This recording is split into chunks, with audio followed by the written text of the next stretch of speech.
But yeah, that's one of those games that's really fun to look into, like the beta and alpha phases, because there was a lot of shit that changed.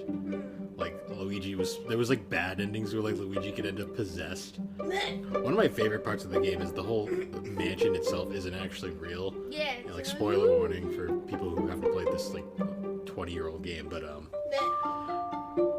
the mansion isn't actually real, and like the whole goal of the like game is once you catch all the portrait ghosts and boos, and then you catch King Boo at the end, and then you're graded on how much money you collect throughout the mansion. So you get different mansions depending on how much money you made, and like the worst grade is a tent. But it's actually really hard to get the lowest grade. He's just playing Animal Crossing. Starting as Animal Crossing. My favorite is the like one of the mid-tier ones, which is like a stump, like tree stump. The stump? It's like a tree stump that the house is built out of.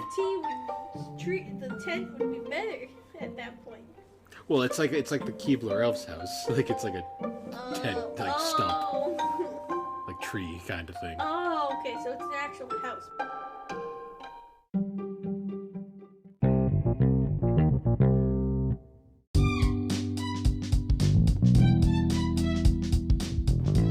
Hey guys, I'm Bill, also known as the Barbecue Games on Instagram. And I'm Alex, his sister, who brings only chaos.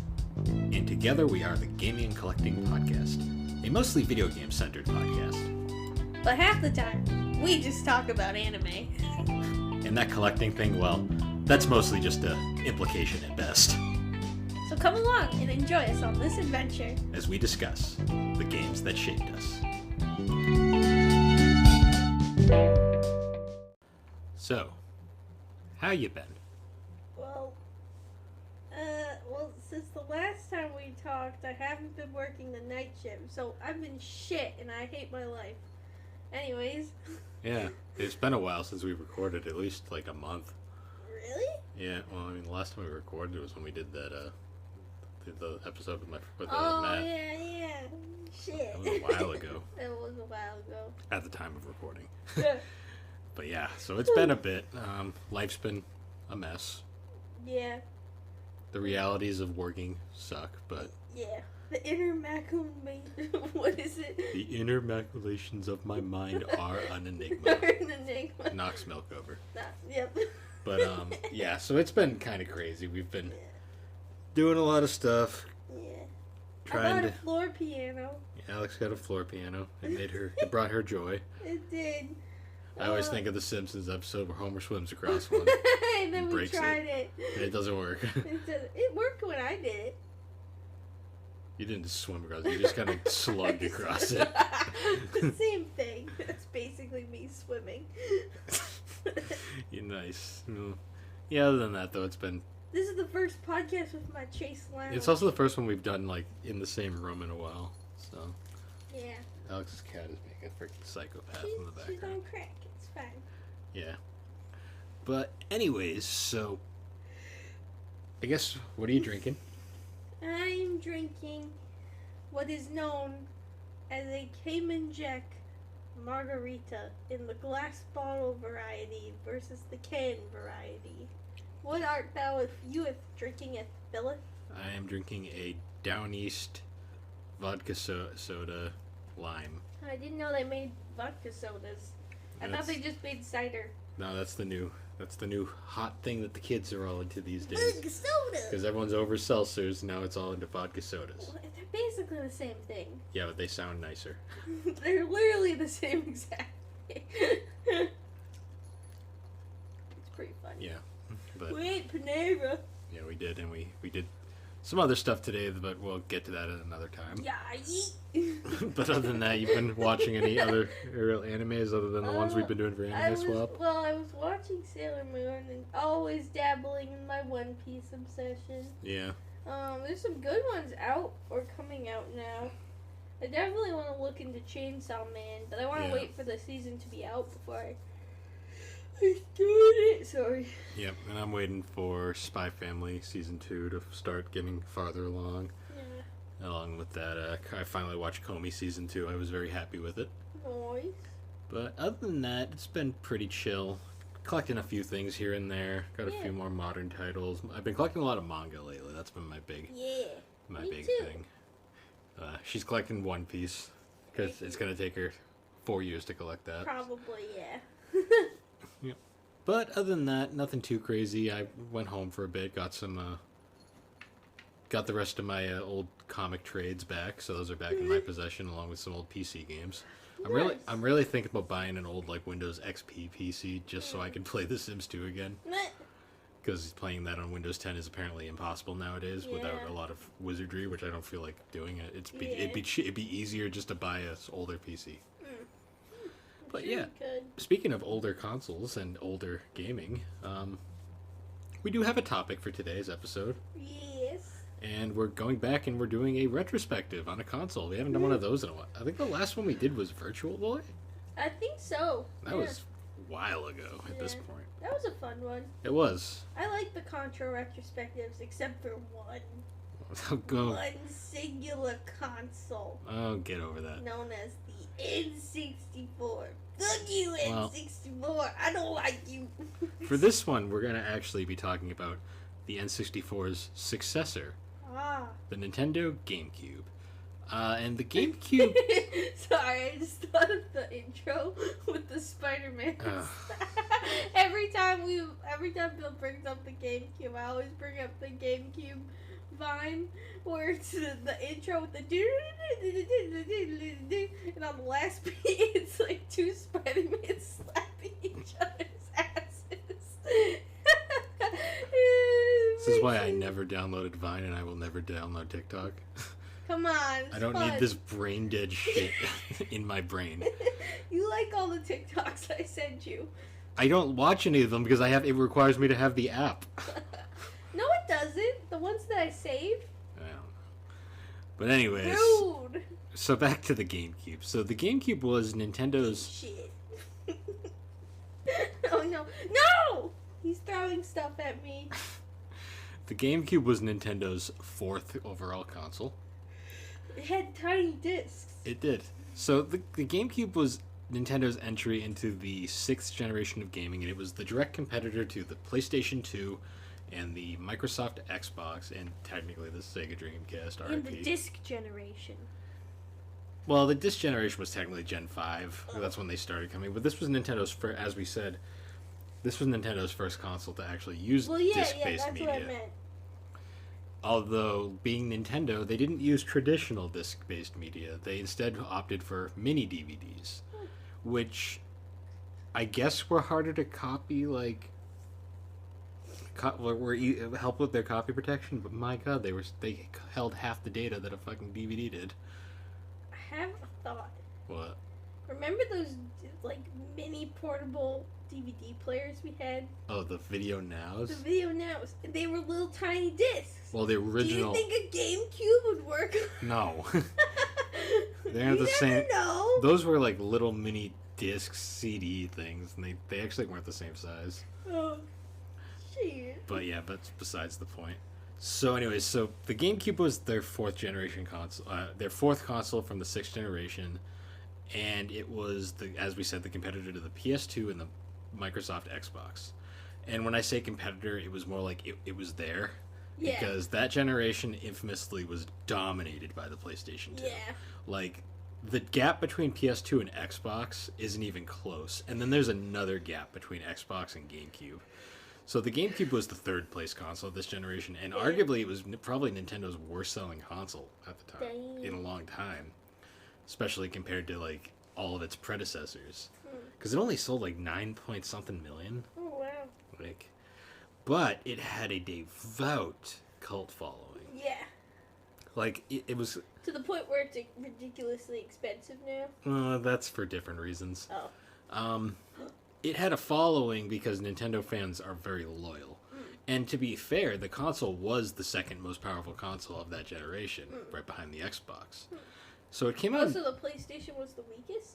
Dreamcast, technically, but Oh. the PS2 was significantly weaker than the GameCube and Xbox. But it had all the games, and it was a DVD player, so no one cared. Ah. That's the big ticket. Oh. So, anyways, looking back now at the GameCube was released in 2001. And pretty powerful console at the time. We didn't have one growing up, so we missed out on a lot of it. But I remember GameCubes were everywhere because we lived in a GameCube. We lived in a very Nintendo heavy area for whatever reason. Yeah, but like, we were the PlayStation people. Yeah, because everybody had an N64 around us, and then everyone had GameCubes around us. Well, not as. Shut it. But yeah, it was weird. So the GameCube was always kind of like similar to the N64. It was always that one console that I'd see in the store, and I'd always be like, I really want to play that because those games look really interesting. Mm-hmm. And there's a ton of stuff that released for it, like all the Nintendo franchises. It was nuts. What? She's in.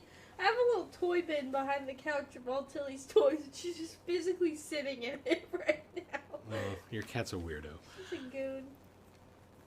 But yeah, the GameCube released 2001, and it was pretty unique for the time. I mean, it was cube-shaped, which was a funny little gimmick. Disc tray on the top, had the 4 controller ports on the front, 2 memory card slots, and then most famously, it had a carrying handle on the back. Oh yeah! That's for carrying? Yeah, so you could take it on the go. Oh, it looks like a lunchbox. Yeah, it was the purple lunchbox. Ah. And they're indestructible.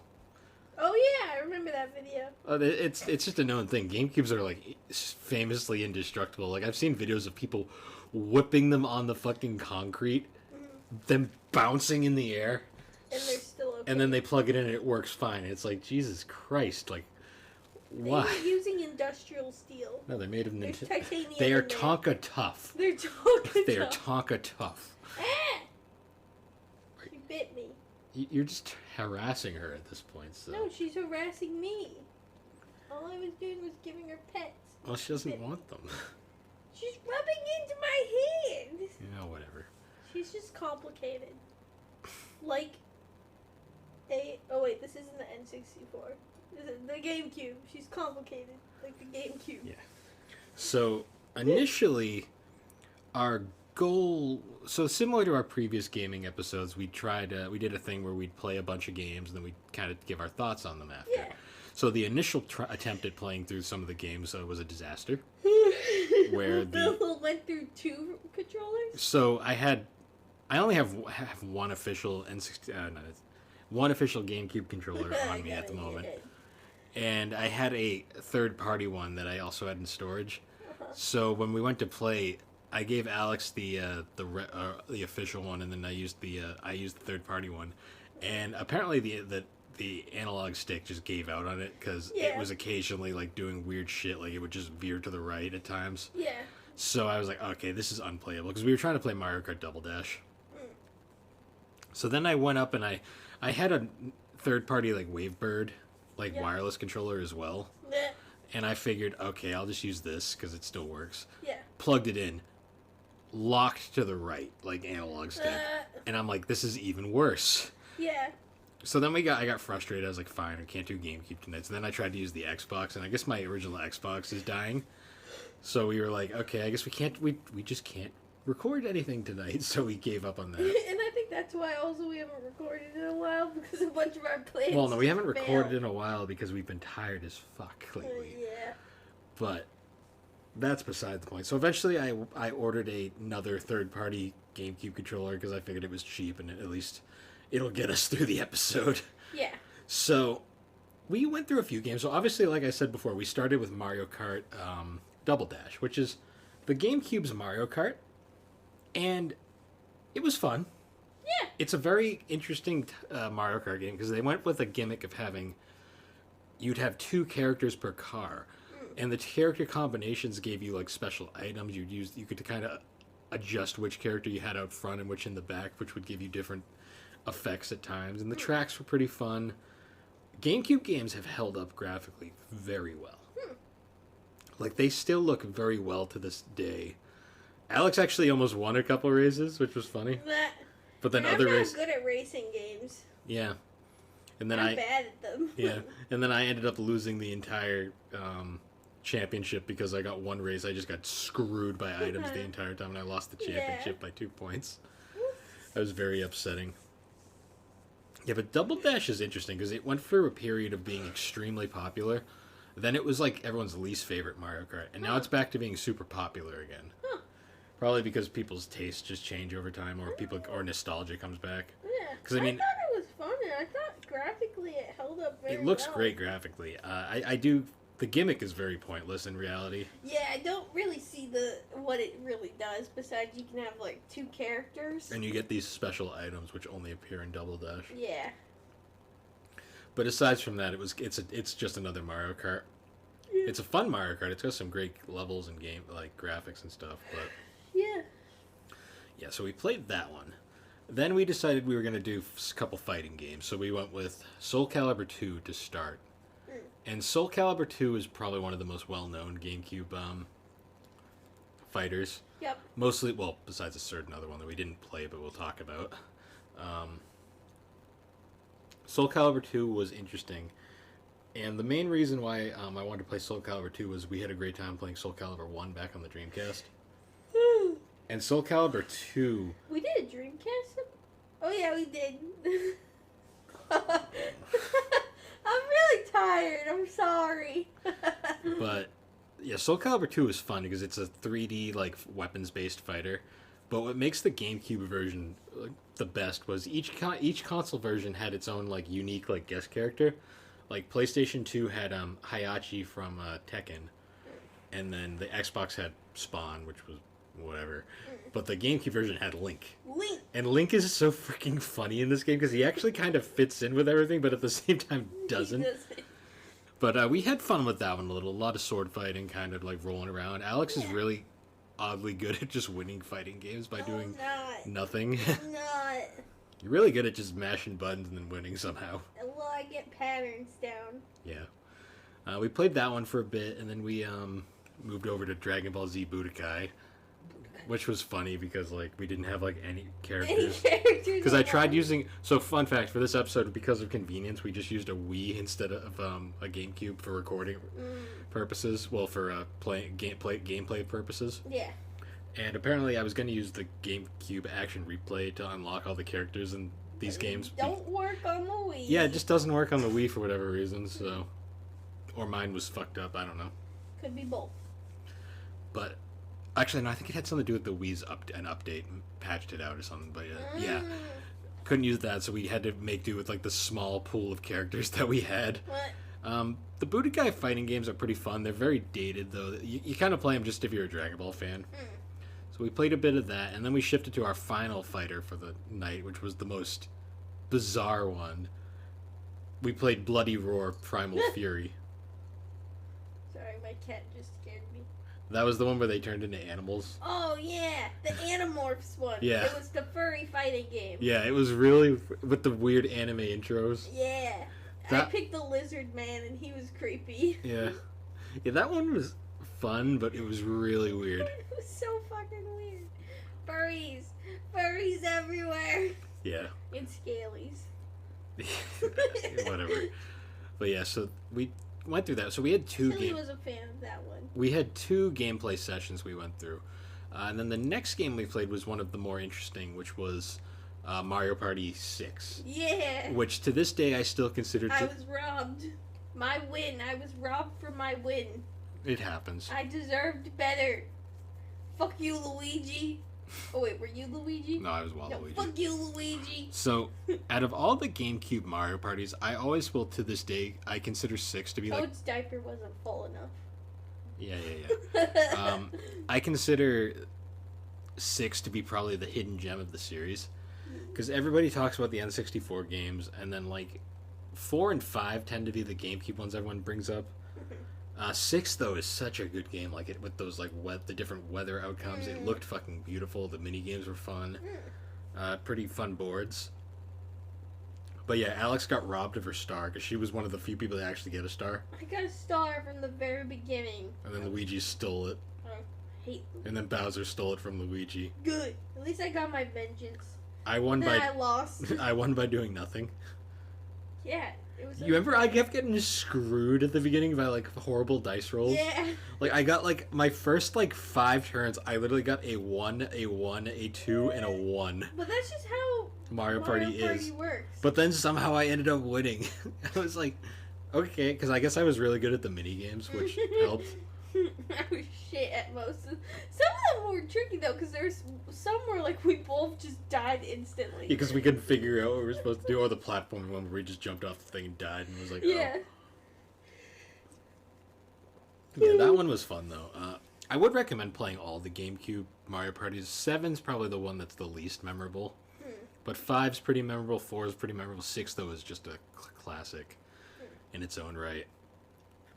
Messed around with that, and then we played, for the final game of the first session, we played One Piece Pirate Carnival. No, I love One Piece, but that game was so cursed. So, One Piece Pirate Carnival was a game that I had bought for Alex at Retro World, because it was in great shape and I'd seen it. I was like, ooh, One Piece game. Yeah. So we had bought it, and then the first thing I noticed about it right away was the 4Kids logo on the back. And I was like, oh no, this is before the Funimation, before Funimation took over. So I was like, Zolo, yeah, Zolo. So yeah, we played it. It's a party game, but it is the weirdest party game we've ever played. Yeah. Like there was this weird like board thing where you like had to. Why did Robin have a country accent? She had like, I was a Southern Belle accent. Did she ever like appear in a cowgirl outfit at one? I mean, yeah, she had cowboy hats, but she never spoke. That's why. That's all 4Kids needed to see. They just saw. They saw cowboy hat and went, Southern. I see. Because 4Kids clearly did a lot of research when they were dubbing that show. Oh my god, some of them were just like, some of the voice actors, like you get so used to your actors. I guess for some people that the doorbell just. Yeah, well, that's gotta be in the recording. But anyways, we're gonna take a quick break and we'll be right back. Okay.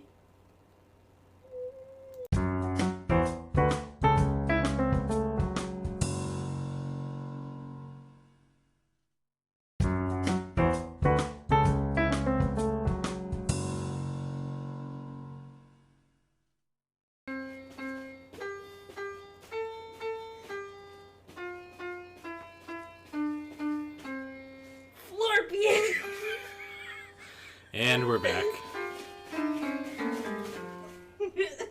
I'm glad my co-host is an adult. But anyways, so after we were just rudely interrupted by the Amazon driver. Hey, it wasn't rude. He was confused. He could have just left the package and gone, but... He wanted to do the job right, Bill. Whatever. Did you lock the door? Yeah. Okay. But anyways, so we were talking about the One Piece party game. Yes. Where shit just kind of happened. And then we played that, like, water diving game, and, like, me and you both kerplunked into the water, and I still don't know exactly how that game was supposed to work. No. A bunch of the games, it was kind of, the graphics look good. It's just so, the voice acting. Zolo. I can't really complete Zolo. Southern Belle.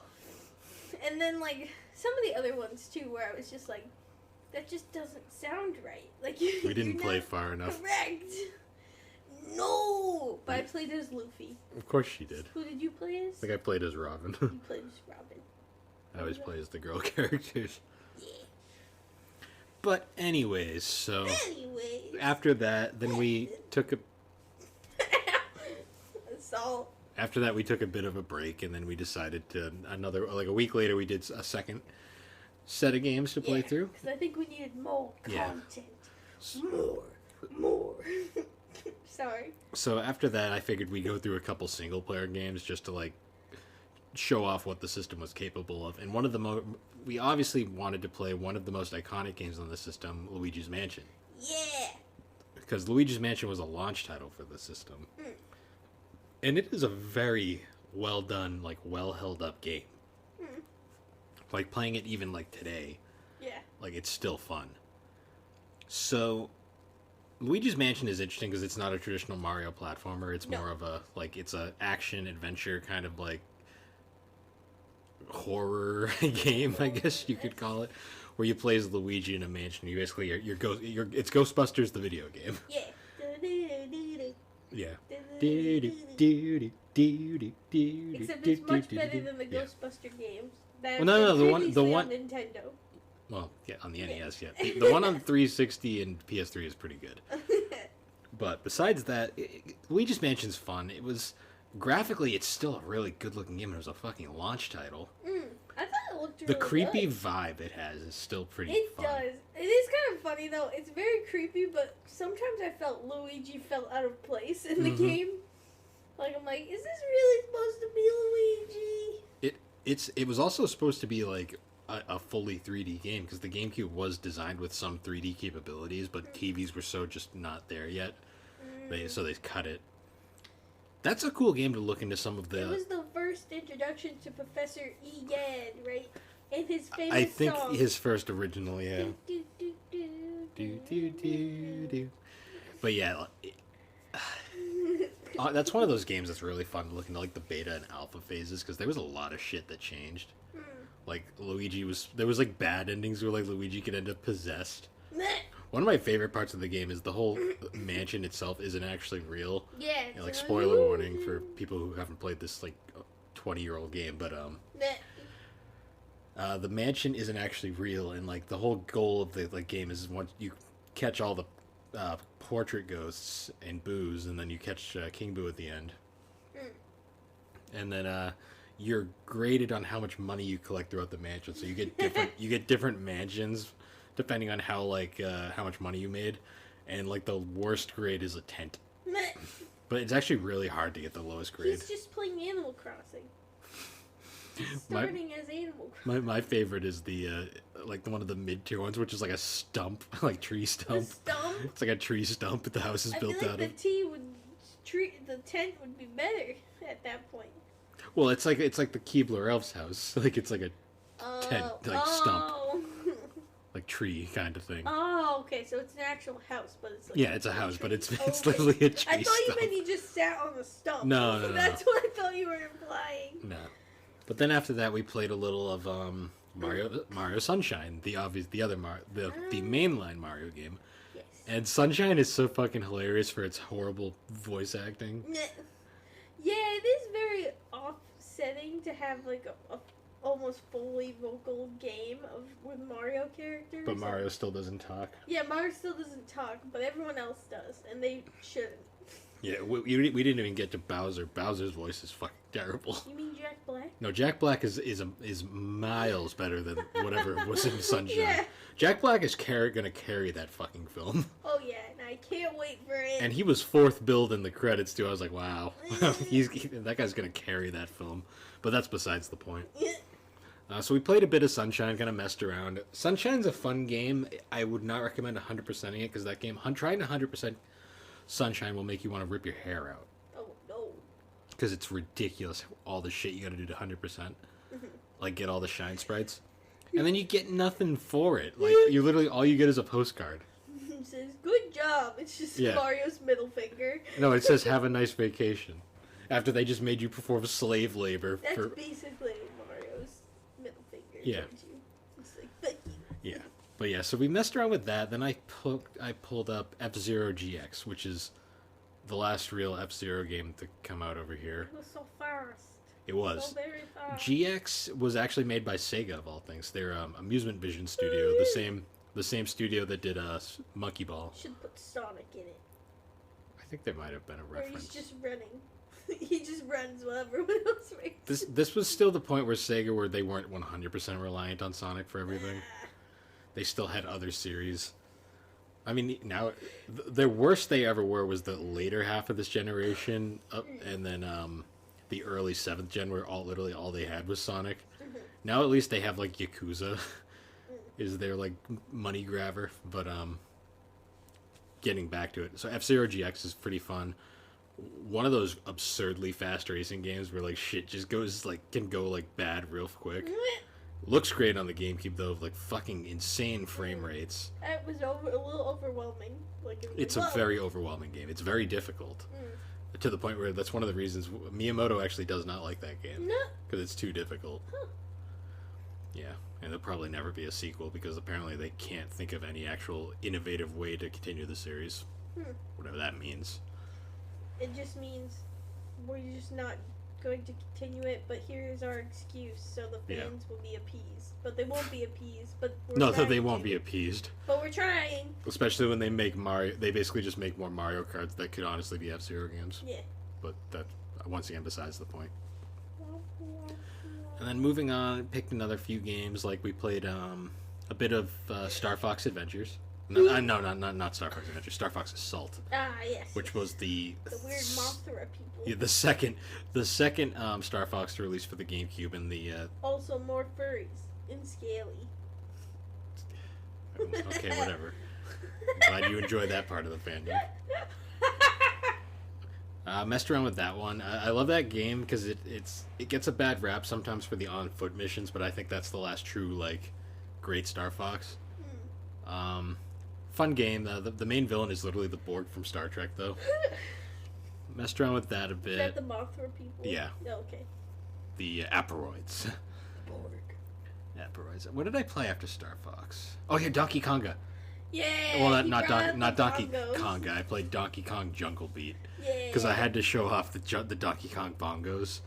There's just something funny about playing a platformer with bongo drums. It was funny, but by the end, I was getting such a headache. Yeah, because I was like, oh, stop. Like shit like that. Yeah, that's a funny little game. Like Donkey Kong 1 and 2 are decent enough rhythm games, but Jungle Beat's funny because it's literally a platformer that you play with bongo drums. And you have to tap on the right bongo to move right, and then tap on the left bongo to move left, and clap. You hit them both to jump, and clap is how you do attacks. It's a very taxing game on the body. It's very funny to watch someone do. I think I took a video of Bill doing that too because it was funny. Yeah, it's a goofy ass game though, but it's fun. It was made by the Mario Galaxy team too, which is really interesting. Interesting. I don't know. Did I play any other games? I think that was it, but we can probably talk about some others. Yeah. I think one of the most famous ones is 1,000-Year Door. So there's a couple. Paper Mario 1,000-Year Door is one of the most well-known, and that was the second game in the Paper Mario series, and it's arguably the most well-known entry in the Paper Mario series. And a lot of people argue it's the best one, right? Generally it's argued that it's either the best Mario RPG. It's definitely generally considered the best Paper Mario game. It's sometimes considered the best Mario RPG, next to Superstar Saga and Bowser's Inside Story. But that one's a classic. We have obviously Super Smash Brothers Melee. Oh yeah, forgot about that because you don't like Smash Brothers. I'm just not a fan of it. I don't know. I like fighting games, but I just can't get into Smash Brothers. That style, I just can't get into it. Melee was the game that literally sold GameCubes. If you didn't own a Melee, if you didn't own Melee, it was one of those things where it was if you owned Melee and didn't own, it was you owned Melee, you most likely owned a copy. I mean, I'm saying this weird. Yeah. If you owned I have no idea what you're trying to say. If you owned a GameCube, there was a 80% chance that you also owned Melee. Yeah. Because it was the game that sold the GameCube. Yeah, stuttered there for a minute. But yeah, Melee is a blast. Very fun 4-player multiplayer game. Obviously, there was the 4 Mario parties. We also had Wario World. That was a interesting romp. It was basically they tried to make the Wario series in 3D. It's okay. The Metroid series made its jump to 3D with Metroid Prime 1 and 2, which are excellent first-person exploration games. Zelda made the jump, of course, with Wind Waker, the game that broke the fan base. Oh, it did? Because, why is it a cartoon? It's stupid. And then everyone played it and was like, this game's great. And then Twilight Princess was everything they asked for after Wind Waker. And they were like, this game's dumb because it's just a rip-off of Ocarina of Time. Because the Zelda fan base is fickle as shit. Oh, goodness. Yeah, I mean, it is what it is. There's also Four Swords Adventures, which was a co-op multiplayer game. There was Fire Emblem finally made the jump over here. You have no friends. How would you play You can play it single player. Oh, okay. That was one of those weird games where you had to use the GBA link cable and have 4 GBAs plugged in to play multiplayer. It was really weird. A really weird setup. Final Fantasy Crystal Chronicles used a similar setup. You had to play it on a Game Boy of all things. It was really weird. And then There was a couple RPGs. It wasn't a super RPG heavy console. There was like a few gems like Baten Kaitos, which was a cool like musical based RPG. There was Baten Kaitos Origins, and then there was Tales of Symphonia, which is probably the biggest RPG on the system. Bunch of party games, bunch of racer, like Kirby's Air Ride was another one. We had Metal Gear Solid: The Twin Snakes, which was the a remake of the original Metal Gear Solid for the GameCube with better graphics and weird, super action-heavy cutscenes. And then we had Eternal Darkness: Sanity's Requiem, which was Sanity's Oh, Requiem. I thought you were talking about Sandy Cheeks. Whatever. Yeah, there was that. That game was fun because it was like a psychological horror game that was designed to just fuck with you. Oh, that's not Sandy. And it had one of the most famous like things ever, where it's like if your sanity got too low, the game would just randomly blue screen on you, be like, and it would make you think the game broke, but it was just messing with you. What? It was one of those fun things back when like it was weird because it was one of the few Nintendo published M-rated video games. Yeah, and there's all sorts of stuff like that. It really was, thinking back on it, like a true multiplayer focused console, like because it had the 4-player co-op, like so many party games like were released for it. Most of the games were based around like that fun kind of action based gameplay. Very comfortable controller, even if the D-pad is microscopic. Yeah. Great analog stick. Button layout's a little interesting because it's like not a traditional like cross formation. Instead, it's like this weird jumble of buttons. But they make sense when you think about it, because the main button that's used for most things is the big one, and then the B button's next to it, and then you have the 2 additionals above. Yeah. Which I will say it's miles better than the N64 one. But it's not that hard to beat the N64 controller, because why does it have 3 prongs? Most people... Why? Your takes on N64 are bad a lot of the times, but most people wouldn't disagree that the controller is My not... takes aren't bad. It's a shitty console with shitty games and a shitty controller. That most people will agree with you on that final point. But I will say that the GameCube is miles better than the N64. Graphically, it's held up significantly. Yeah. I will say that. Like, graphically, a lot of GameCube games still look amazing. Most GameCube games themselves still look amazing. And they're fun to play. They really are. The only downside to the GameCube is nowadays, because it was such a low-selling console, there wasn't a lot of stuff made, and it's also currently the big hot seller at the moment. Oh no! And because you don't want to get into collecting so your take is to not collect the GameCube at the moment. Not right now, unless you want to pay a lot of money for a console and a lot of games. You know what was always funny about going to this like retro store when the GameCube was really taking off? Yeah. You'd go in and like people would be like, "Do you have any GameCubes?" And you'd be like, "No, we're sold out.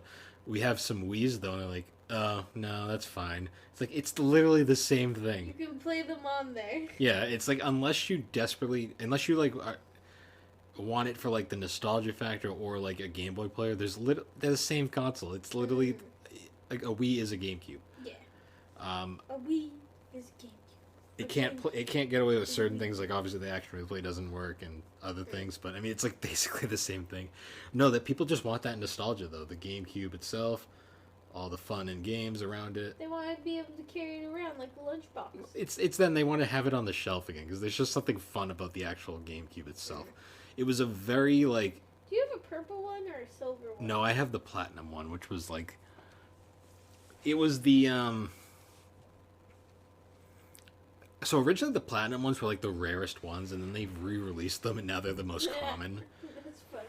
Yeah, I got the GameCube at the store for at a GameStop for $5 because the people at the store said it was broken, and I was like, I was like, all right, sure, I didn't believe them, and I was like, can I buy that? And they weren't supposed to give it to me, but I did kind of one of those like behind the counter like deals where they were like, here, take it. Then I went home and plugged it in. It was fine. Yeah, that's funny. Yeah, classic. Like GameStop employee just didn't give a fuck. Yeah. But yeah, I did that. It's a fun system. I don't think it's the greatest console ever made. Like, even from that generation. Yeah, that's the Jaguar. Yeah, whatever. No, it's the 3DO. What are you on? Oh yeah, true. No, Yeah, but plumbers don't wear ties. yeah, we'll get to that soon. But I greatly enjoy the GameCube. I kind of wish I had one back in the day. Not that I don't want my PS2 because I love the PS2 as well. The PS2 is the reason. There's so many reasons why the PS2 was just the best is the greatest console of all time.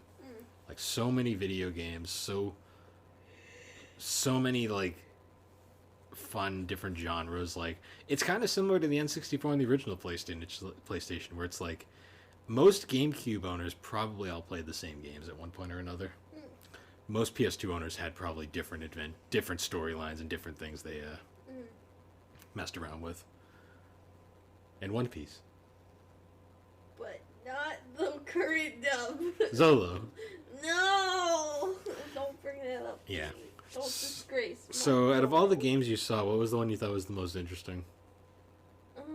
thought Luigi's Mansion was the most interesting. That's a especially cool because it's game. such a different take on Mario. Yeah, it was also back when Nintendo really tried. Yeah, you can definitely see that they were trying different things, and you know, maybe it wasn't the most successful, but it definitely has an occult following now. So much they made games for the Wii, the Switch. Yeah. Which I'm going to play. I'm going to download and play them. Yeah. No, there was Luigi's Mansion 3 is really good. Like that's the Switch one. I enjoyed. I mean, I like most GameCube games. I love Mario Party 6 though. That was fun. I did enjoy that. I got a kick out of that One Piece game. I thought it was funny. Soul Calibur's great. Yeah. So many games. I will say there were some good games on it.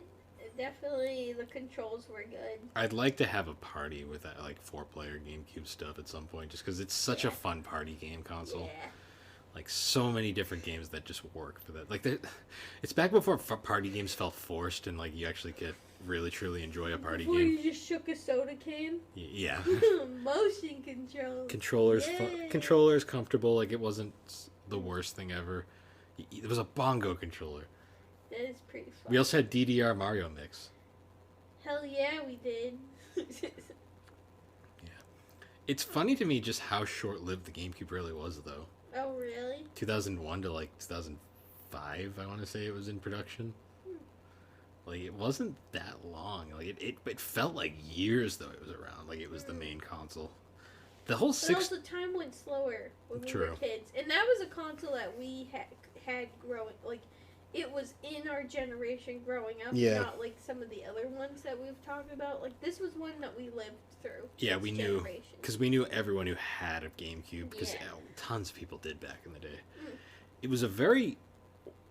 So, it was a failed console in terms of really, like, compared to, like, everything around it. But it had a cult, like, devout following of gamers. Yeah. Back in the day.